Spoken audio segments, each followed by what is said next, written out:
Hello, my self doctor Shashi Boricha आपका मेरे channel पे बहुत बहुत स्वागत करती हूँ।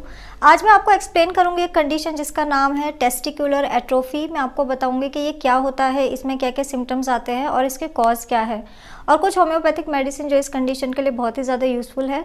लेकिन उससे पहले आप प्लीज़ मेरे चैनल को सब्सक्राइब कर लीजिए और जो बेल आइकन है उसे प्रेस कर लीजिए ताकि आपको मेरे आने वाली वीडियोज़ का नोटिफिकेशन मिलता रहे। तो चलिए स्टार्ट करते हैं। आखिर टेस्टिकुलर एट्रोफी क्या होता है? तो ये एक ऐसी कंडीशन है जिसमें जो टेस्टिकल्स है वो ऐसा लगता है कि वो श्रिंक हो रहा है। तो एट्रोफी का क्या मतलब है कि कोई भी ऑर्गन अगर श्रिंक होने लग जाए, सिकुड़ने लग जाए, तो उस कंडीशन को आप कह सकते हो कि ये एट्रोफी हो रहा है। तो जब टेस्टिस का साइज़ कम लगने लग जाए, आपको कि लगे कि नहीं ऑर्गन श्रिंक हो रहा है, तो उस कंडीशन को आप टेस्टिकुलर एट्रोफी कह सकते हो। टेस्टिस में दो तरीके के सेल्स होते हैं, जर्म सेल्स और लेडिक सेल्स। तो जो जर्म सेल्स होते हैं उनका काम है कि स्पर्म्स का प्रोडक्शन करना, और जो लेडिक सेल्स है उनका काम है कि जो टेस्टोस्टेरोन हार्मोन है उसका प्रोडक्शन करना। तो ऑब्वियस सी बात है कि अगर टेस्टिस का साइज़ कम होने लग जाएगा या फिर टेस्टिस सिकुड़ने लग जाएंगे, तो उनमें जो सेल्स प्रेजेंट है वो भी कम होने लग जाएंगे, उसका भी लॉस होने लग जाएगा, हार्मोन कम होने लग जाएंगे, और जो स्पर्म सेल्स है वो भी कम होने लग जाएंगे, जिसके वजह से हो सकता है कि पर्सन को इन फ्यूचर स्पर्म काउंट कम होने लग जाए।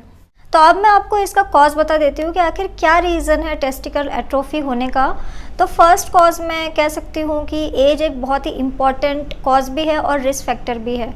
जैसे जैसे एज एडवांस होती है वैसे वैसे ही जो पर्सन होते हैं उनके हार्मोन कम होने लग जाते हैं, तो टेस्टोस्टेरोन भी कम होगा, जिसके वजह से हो सकता है कि ऑर्गन अपने आप ही श्रिंक होने लग जाए। तो एज एक बहुत ही इम्पॉर्टेंट रिस्क फैक्टर और कॉज आप कह सकते हो। इसके अलावा टेस्टिकुलर कैंसर एक बहुत ही इम्पॉर्टेंट कॉज है।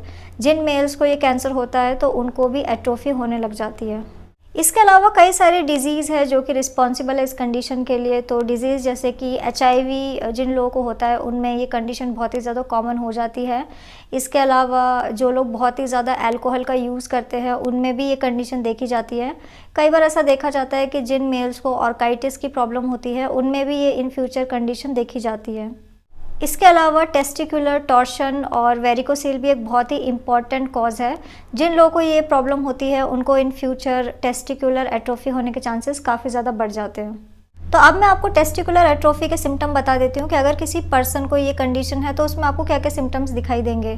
तो सिम्टम बहुत ही ज़्यादा वेरी करता है एज पे, जो मेल्स का एज होगा उस पर बहुत ही ज़्यादा डिपेंड करता है। अगर प्यूबर्टी से पहले है तो कुछ दूसरे सिम्टम्स आएंगे, और अगर प्यूबर्टी के बाद ये कंडीशन हो रही है, एट्रोफी हो रहा है, तो उसमें डिफरेंट सिम्टम्स आते हैं। तो जिन मेल्स को प्यूबर्टी से पहले ही ये कंडीशन हो चुकी है उनमें ऐसा देखा जाता है कि जो टेस्टिकल्स है उनके साइज़ बहुत ही कम होते हैं, और जो पीनिस साइज़ है उसका साइज़ लार्ज होता चला जाता है। तो ये एक बहुत ही इंपॉर्टेंट सिम्टम है।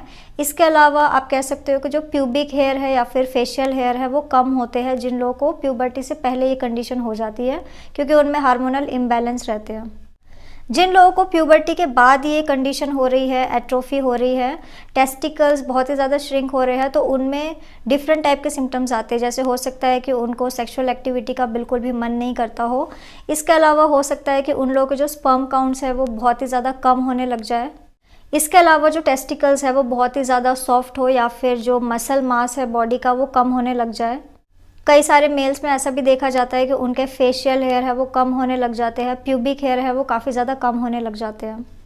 इसके अलावा और भी सिम्टम्स है, जैसे कि हो सकता है कि उस पर्सन को टेस्टिकल्स में पेन होने लग जाए, या फिर टेस्टिकल्स में उन्हें इन्फेक्शन होने लग जाए, किसी टाइप का इन्फ्लामेशन होने लग जाए। कई सारे मेल्स में आप फीवर भी देख सकते हो। तो अब मैं आपको कुछ होम्योपैथिक मेडिसिन बता देती हूँ जो इस कंडीशन के लिए बहुत ही ज़्यादा यूज़फुल है। तो मेडिसिन जैसे कि आप एग्नस कैस्टस 200 का यूज़ कर सकते हो। इसके अलावा आप सेलेनियम 200 का भी यूज़ कर सकते हो। आप लाइकोपोडियम 200 का भी यूज़ कर सकते हो। इसके अलावा आप आयोडम 200 का भी यूज़ कर सकते हो। ये सारी की सारी मेडिसिन बहुत ही ज़्यादा इफेक्टिव है इस कंडीशन के लिए। तो अगर आप इस कंडीशन के लिए मुझसे कंसल्ट करना चाहते हो, या किसी और प्रॉब्लम के लिए आप मुझसे कंसल्ट करना चाहते हो, तो आप मेरे व्हाट्सअप नंबर पे मुझे मैसेज कर सकते हो, मैं आपको रिप्लाई करूँगी। तो अगर आपको मेरा ये वीडियो यूज़फुल और इन्फॉर्मेटिव लगा हो तो आप प्लीज़ इसको लाइक कर दीजिए, और साथ ही साथ आप मेरे चैनल को सब्सक्राइब कर लीजिए और जो बेल आइकन है उसे प्रेस कर लीजिए ताकि आपको मेरे आने वाली वीडियोज़ का नोटिफिकेशन मिलता रहे। तो आज के लिए बस इतना ही। Thank you.